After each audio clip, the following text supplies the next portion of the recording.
Hello guys, आप सभी की प्रिपरेशन कैसी चल रही है। तो अभी हम लोग करेंगे न्यूमेरिकल क्वेश्चन और आज का क्वेश्चन होने वाला है थोड़ा अलग। ठीक है, तो देखिए यहाँ पे क्या है कि यहाँ पर है के।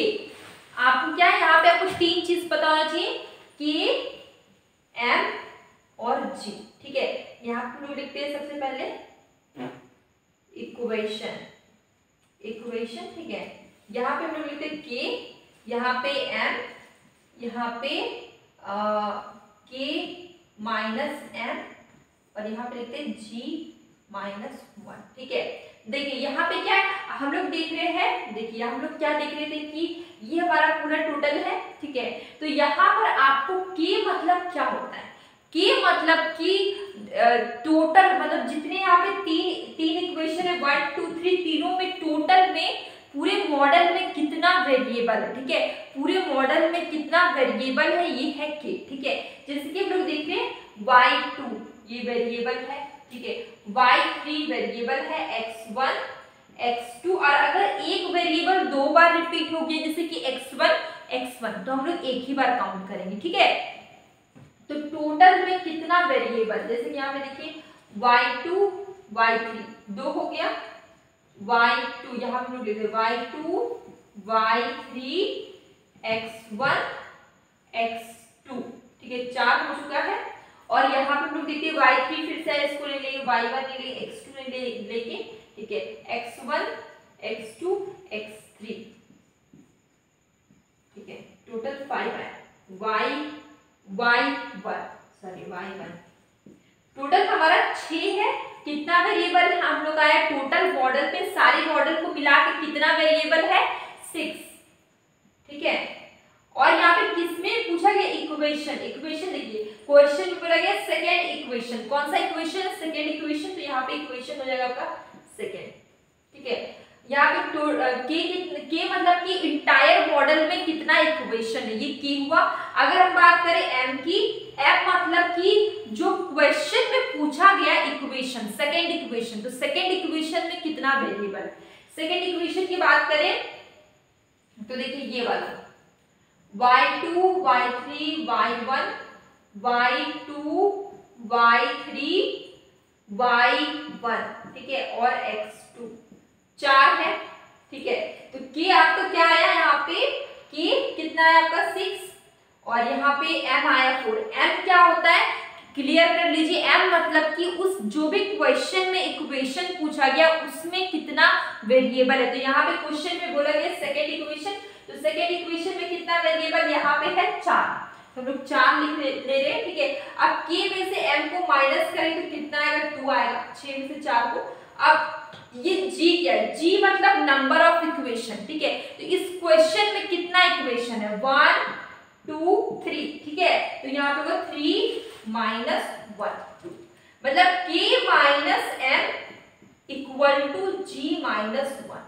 k माइनस m कितना है आपका, k माइनस m कितना है आपका 6 में से 4 माइनस करेंगे, और g माइनस 1 कितना है 3 में से 1 माइनस करेंगे। तो यहाँ पर भी 2 आया, यहाँ पर भी 2 आया, मतलब कि इसका आंसर क्या होगा, जस्ट आइडेंटिफाइड। क्या होगा, जस्ट आइडेंटिफाइड, जस्ट आइडेंटिफाइड। ठीक है, जब आपका k माइनस m और g माइनस 1 एक दूसरे की इक्वल होगा तो इसको क्या बोलेंगे, जस्ट आइडेंटिफाइड। तो answer will be 2, just identified.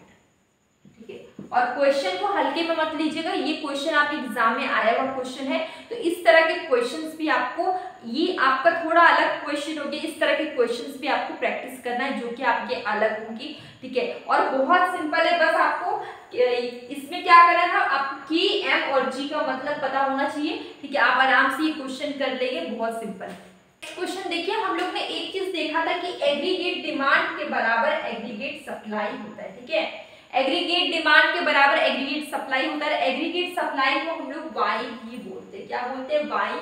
ठीक है, तो एग्रीगेट डिमांड के बराबर एग्रीगेट सप्लाई होता है, जिसको हम लोग वाई बोलते हैं। देखिए यहाँ पे एक चीज कॉन्सेप्ट है, एग्रीगेट डिमांड का फॉर्मूला है C प्लस I। ठीक है, और एग्रीगेट सप्लाई का C plus S, C for consumption, I for investment. ठीक है, और यहाँ पे देखिए एग्रीगेट सप्लाई का फॉर्मूला है C for consumption, S for saving, ठीक है। यहाँ पे C कट जाएगा तो क्या बचेगा I is equal to S, या फिर आप लिख सकते हैं S is equal to I, ठीक है। तो एग्रीगेट डिमांड के बराबर एग्रीगेट सप्लाई होगा। इस सिचुएशन में सेविंग के बराबर इन्वेस्टमेंट भी होता है, ठीक है। ये चीज आपको समझ में आ गई, ये बेसिक चीज है, ठीक है, बेसिक मैक्रो इकोनॉमिक्स। इसके बाद देखिए यहाँ पे क्वेश्चन क्या है, आपको निकालना है इक्विलिब्रियम। क्या निकालना है? इक्विलिब्रियम निकालना है। तो आप कैसे निकालेंगे? देखिए aggregate supply AD is equal to, आप लिख सकते हैं C plus I plus G is equal to S, sorry Y, ठीक है। Y ये एग्रीगेट सप्लाई को Y भी लिखते हैं, इनकम बोलते हैं, आउटपुट बोलते हैं, ठीक है। Y भी लिखते हैं, एग्रीगेट सप्लाई भी लिखते हैं, ठीक है। और एग्रीगेट डिमांड का फॉर्मूला क्या था? C प्लस I, यहाँ पे G गवर्नमेंट सेक्टर भी आ गया, ठीक है। तो कंजम्पशन, इन्वेस्टमेंट, गवर्नमेंट एक्सपेंडिचर भी आ गया, ठीक है। तो यहाँ पे देखिए क्या करेंगे, C का वैल्यू क्या है? C का वैल्यू देखिए 50 प्लस 0.8, ठीक है। यहाँ पे एक चीज देखिए y माइनस 0.21, ठीक है, 0.21 ये वाला, ठीक है। उसके बाद हम लोग प्लस I का वैल्यू क्या हो जाएगा? I का वैल्यू होगा 100, ठीक है। और अगर हम लोग देख रहे हैं G का वैल्यू क्या हमारा 30 है, 30। ये हो गया हमारा कंप्लीट। अब बस आपको इसको सॉल्व करना है, आपका आंसर आ जाएगा। देखिए y इज इक्वल टू 50, ठीक है, प्लस 0.8, ठीक है, 0.8। अब यहाँ पर हम लोग मल्टीप्लाई करेंगे तो क्या आएगा? 0.8, यहाँ पे सॉल्व करें तो क्या 0.81, ठीक है, प्लस 130। अब y is equal to 50 plus 0.8, sorry यहाँ पे हम लोग सॉल्व कर लेते हैं 0.641। इसको देखिए, इसको सॉल्व किए, देखिए 1y, ठीक है, 1 को हम लोग नहीं लिख रहे। अगर 1 में से अगर हम लोग 0.2 माइनस करें तो कितना है, ठीक है। 1 में से अगर हम लोग 0.2 माइनस करें तो हमारा क्या आएगा? 0.8, ठीक है। क्या आएगा? 0.8 आएगा, ठीक है। तो ये हमारा क्या था? 0.64, ठीक है। 0.8 को मल्टीप्लाई कर दिए 0.8y से तो क्या है? 0.64y, ठीक है। अब देखिए 130, अब 130 है ये 50, 180 प्लस 0.64y, y यहाँ पे आया। अब हम लोग क्या करेंगे? सिंपल है, 180, ठीक है, यहाँ पे y में से 0.64y को माइनस करेंगे तो कितना आएगा हमारा? देखिए y में से अगर 6.4y को माइनस करेंगे तो हमारा कितना आएगा? 0.36y आएगा, ठीक है। 0.36y is equal to 180, y is equal to, next step होगा y is equal to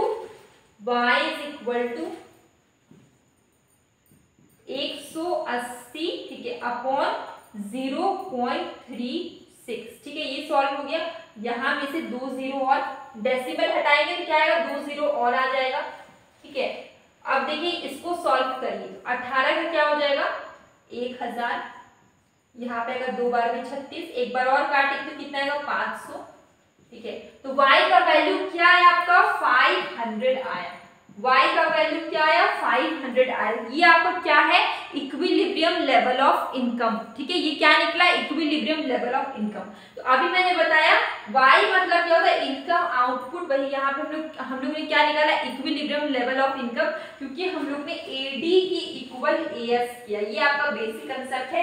AD aggregate demand के बराबर हम लोग ने एग्रीगेट सप्लाई किया, ठीक है।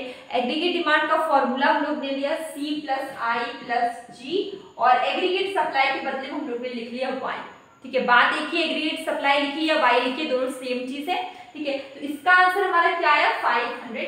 तो आंसर विल बी C 500, ठीक है। तो ये हमारा न्यूमेरिकल क्वेश्चन का सेशन आज हमारा यहीं पे एंड होता है, और ये हम लोग ने क्वेश्चंस किया है, ठीक है।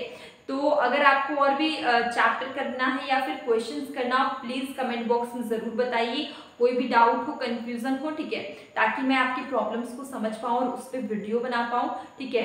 तो अब हम लोग मिलेंगे एक न्यू वीडियो में।